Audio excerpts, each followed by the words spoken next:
ముందుకే పోనీయము వేసిన మీ దాంట్లోనే తీసుకోరు. కరెక్ట్, మంచి క్వశ్చన్ అడిగాడు. మల్లన సాగర్లో కేసులు వేసిన ఆయన వాళ్ళ దాంట్లోనే తేలేడు. పాలమూరు రంగారెడ్డిలో కేసు వేసిన ఆయన వాళ్ళ దాంట్లోనే తేలేడు.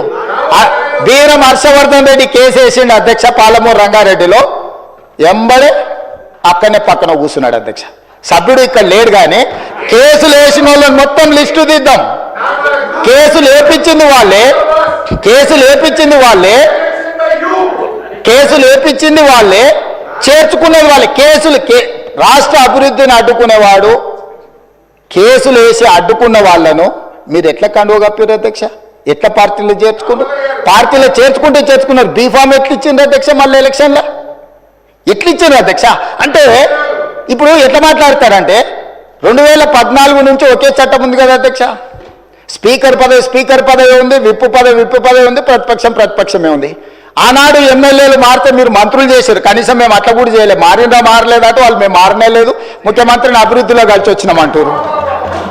మీరు మంత్రులు చేసిన వాళ్ళు డిస్క్వాలిఫై కాలేదు, ఉప ఎన్నికలు రాలేదు.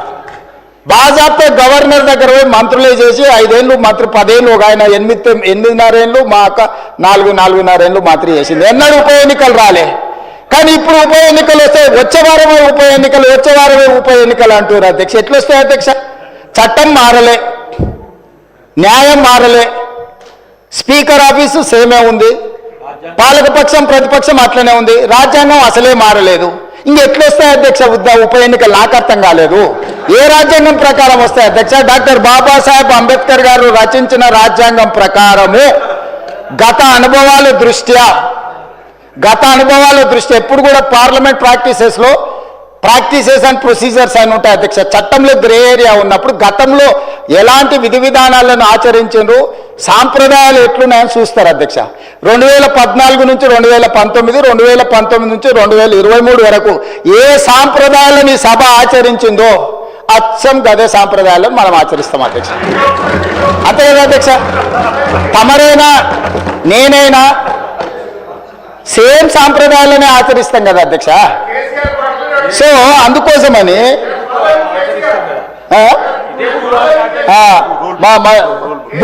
రూల్ బుక్ కూడా మారలే అధ్యక్ష. బుక్ కూడా ఇదే ఉంది. బుక్ వారు రాసిందే అధ్యక్ష.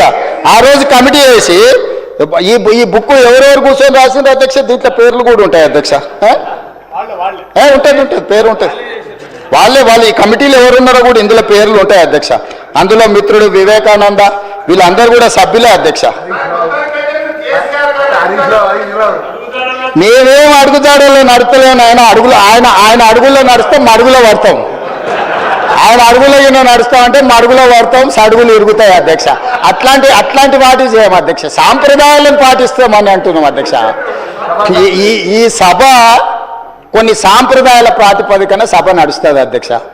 నేనున్న సభ్యులందరికీ, ఇక్కడున్న మిత్రులకు, సభ్యులకు, ఆశించుటలకు ఒక ఆయన అయితే ఆల్రెడీ నేను అభ్యర్థి ఆయన ప్రచారం చేస్తున్నాడు. పాపం ఆయన అమాయకుడు. ఉన్న మంత్రి పదవి ఊడవిక్కిరు, పంచగట్టుకుర్రు. ఆయన నానాడు మా ముందరే నువ్వు పంచగట్టుకొని తిరుగుతావని ఓ ఉప ముఖ్యమంత్రినే తీసేసిర్రు. ఎందుకంటే కొంచెం మంచిగా డ్రెస్ అయితే కూడా వాళ్ళకి నచ్చక ఆ రోజు నేను చెప్పిన రోజు ఆ రోజు నాకు మంచి మిత్రుడే అప్పట్లో, అరే నువ్వు ఇంత మంచిగా కడక్ తయారై ఇట్లా చేసి నువ్వు సభలోకి వస్తే ఉద్యోగం ఊడుతుందన్న సరిగ్గా నెల తిరిగేటప్పటికి ఉద్యోగం ఊడిపోయింది అధ్యక్ష. ఇప్పుడు ఆయననే అమాయకుడే ఈ పాపము. వచ్చే వారమే ఎలక్షన్ అని తిరుగుతున్నాడు అధ్యక్ష. నేను తమరి ద్వారా ఎవరైతే ఉన్నారో సభ్యులు ఎవరు ఆందోళన చెందాల్సిన పని లేదు. ఏ ఉప ఎన్నికలు రావు.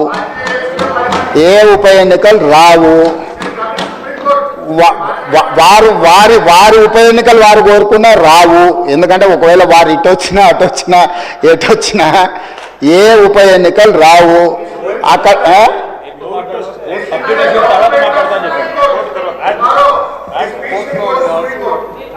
అదేవిధంగా హరీష్ రావు గారు బాగా గుర్తు చేశారు. విషయం సుప్రీంకోర్టులో ఉంది. ఆ సుప్రీంకోర్టులో సబ్జుడిస్ అయిన విషయంలో లోపల నేను మాట్లాడితే కొంత ప్రొటెక్షన్ ఉంది, కానీ బయట మాట్లాడే వాళ్ళకి ఎవరికి ప్రొటెక్షన్ ఉండదు.